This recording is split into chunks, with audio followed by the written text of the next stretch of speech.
Kami dari kelompok 6 akan mempresentasikan makalah kami yang berjudul pengembangan bahan ajar tematik. Eh, yang beranggotakan saya sendiri Nur Rafida, dan teman saya yang kedua yaitu Devita Dwi Lisanda, yang ketiga Monita Sari, yang keempat Evi Novitasari, dan yang kelima Tri Arum, dan yang terakhir Berliana Intan. Di sini saya akan menjelaskan mengenai pengertian bahan ajar. Bahan ajar sendiri merupakan bahan atau materi pelajaran yang disusun secara sistematis, yang digunakan untuk guru dan peserta didik dalam proses pembelajaran. Bahan ajar juga merupakan salah satu media pengajaran yang berupa media cetakan yang paling umum.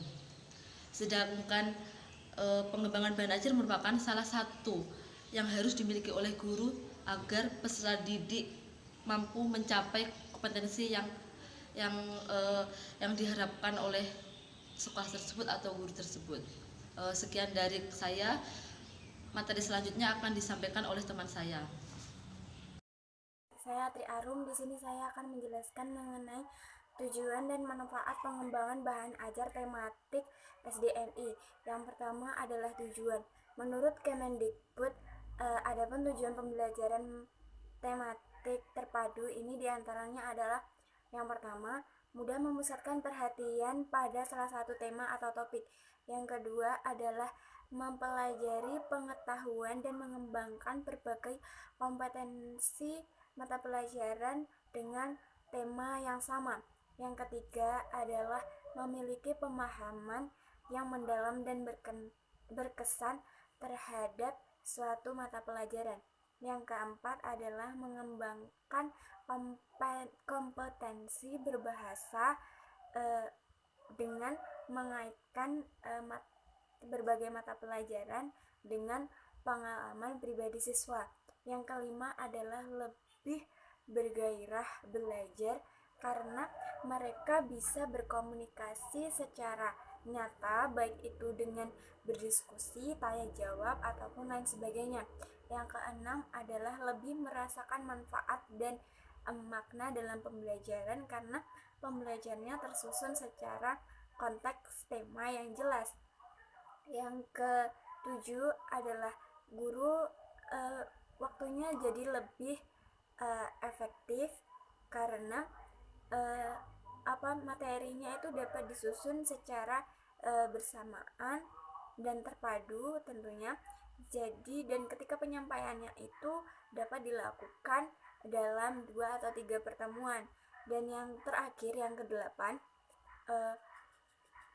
moral atau budi pekerti siswa itu dapat ditumbuh kembangkan sesuai dengan situasi dan kondisi yang terjadi.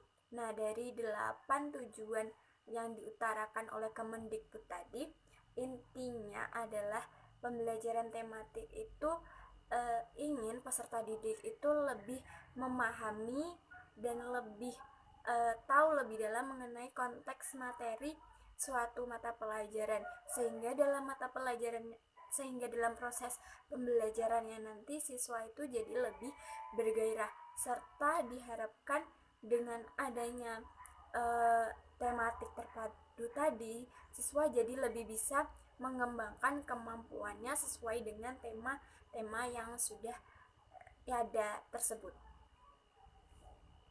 Manfaat pengembangan bahan ajar tematik yaitu yang pertama, pengalaman kegiatan belajar sangat relevan dengan tingkat perkembangan dan kebutuhan anak usia sekolah dasar. Yang kedua, kegiatan yang dipilih dalam pelaksanaan pembelajaran tematik bertolak dari minat dan kebutuhan siswa. Yang ketiga, kegiatan belajar akan lebih bermakna dan berkesan bagi siswa, sehingga hasil belajar dapat bertahan lebih lama. Yang keempat, membantu mengembangkan keterampilan berpikir siswa. Yang kelima, menyajikan kegiatan belajar yang bersifat pragmatis sesuai dengan permasalahan yang sering ditemui siswa dalam lingkungannya. Yang keenam, mengembangkan keterampilan sosial siswa. Pengembangan bahan ajar tematik MI SD.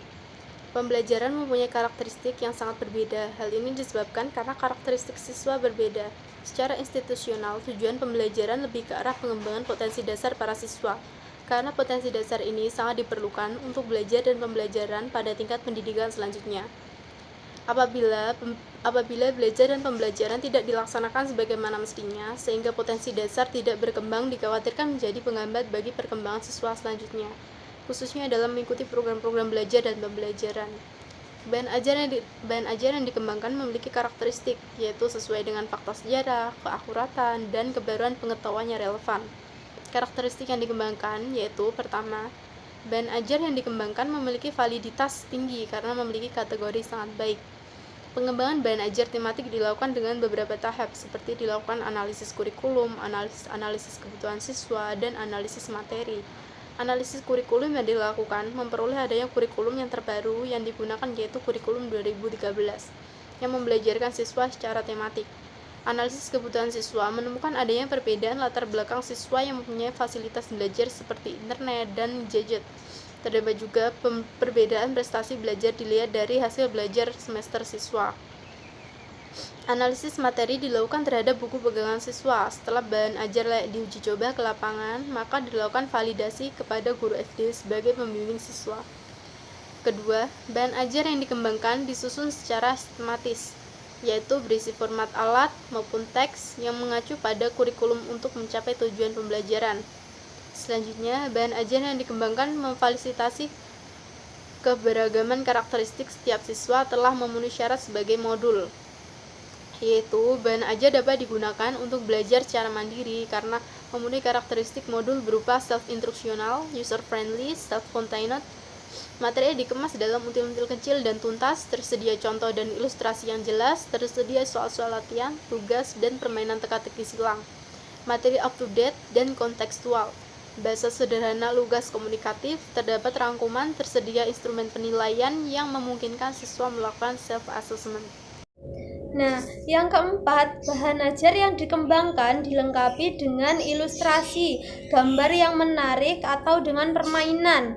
Nah, di sini maksudnya adalah kita sebagai pendidik harus bisa memberikan contoh ilustrasi yang menarik terhadap peserta didik kita, memberikan umpan balik terhadap peserta didik kita agar nantinya kita bisa mengetahui di mana tingkat pemahaman peserta didik kita terhadap materi yang telah kita sampaikan, kontekstual dan dengan bahasa yang sederhana. Nah, yang kelima, bahasa digunakan dalam bahan ajar adalah bahasa yang komunikatif. Nah, selanjutnya yang keenam, bahan ajar dikembangkan memuat nilai-nilai Pancasila sejak perkembangan Islam di Indonesia secara eksplisit dan kontekstual. Ditunjukkan dengan adanya muatan Pancasila pada teks atau gambar pengamalan nilai-nilai Pancasila pada masa perkembangan Islam di Indonesia. Hal ini didasari atau dilandaskan historis Pancasila merupakan tatanan nilai yang sudah ada sejak zaman dahulu, di mana sebelum negara Indonesia belum ada atau belum dibentuk. Dan Pancasila itu berasal dari latar belakang rakyatnya sendiri.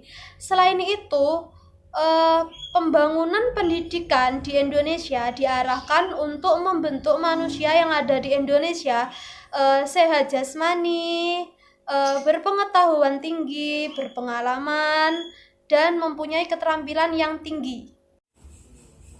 Assalamualaikum warahmatullahi wabarakatuh. Perkenalkan, nama saya Afina Metasari dan absen 4 dari kelompok 6. Di sini saya akan menjelaskan mengenai implementasi bahan ajar tematik pada kurikulum 2013. Jadi, kegiatan pembelajaran akan lebih bermakna apabila peserta didik memperoleh pengalaman langsung dari apa yang mereka pelajari, kemudian menghubungkan dengan konsep lain dari apa yang telah mereka pahami. Hal ini dapat ditemukan pada pendekatan tematik. Pendekatan ini berorientasi kepada peserta didik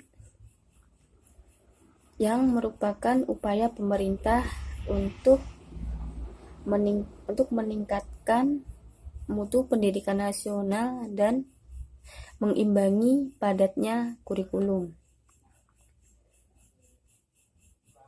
Dalam kurikulum 2013 ini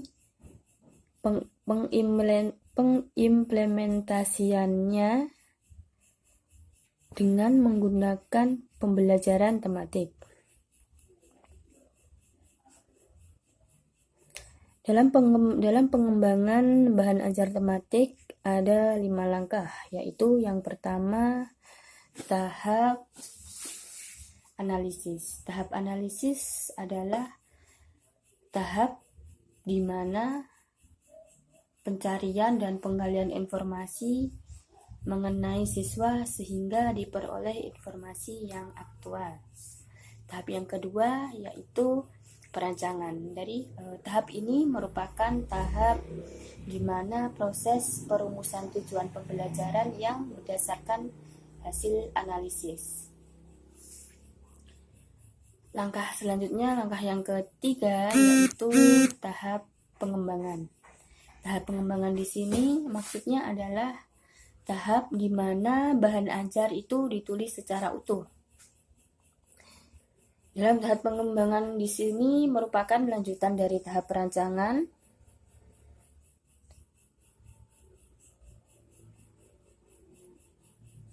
Selanjutnya tahap yang keempat yaitu tahap evaluasi. Jadi tahap evaluasi adalah tahap di mana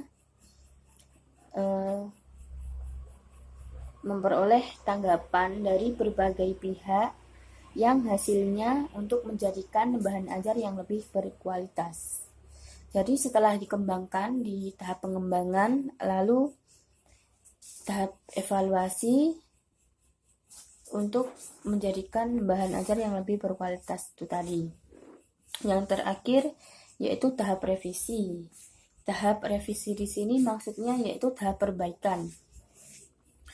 Perbaikan apa yang diperbaiki? Jadi perbaikan terhadap bahan ajar yang telah dibuat berdasarkan masukan-masukan perbaikan yang diperoleh dari tahap evaluasi.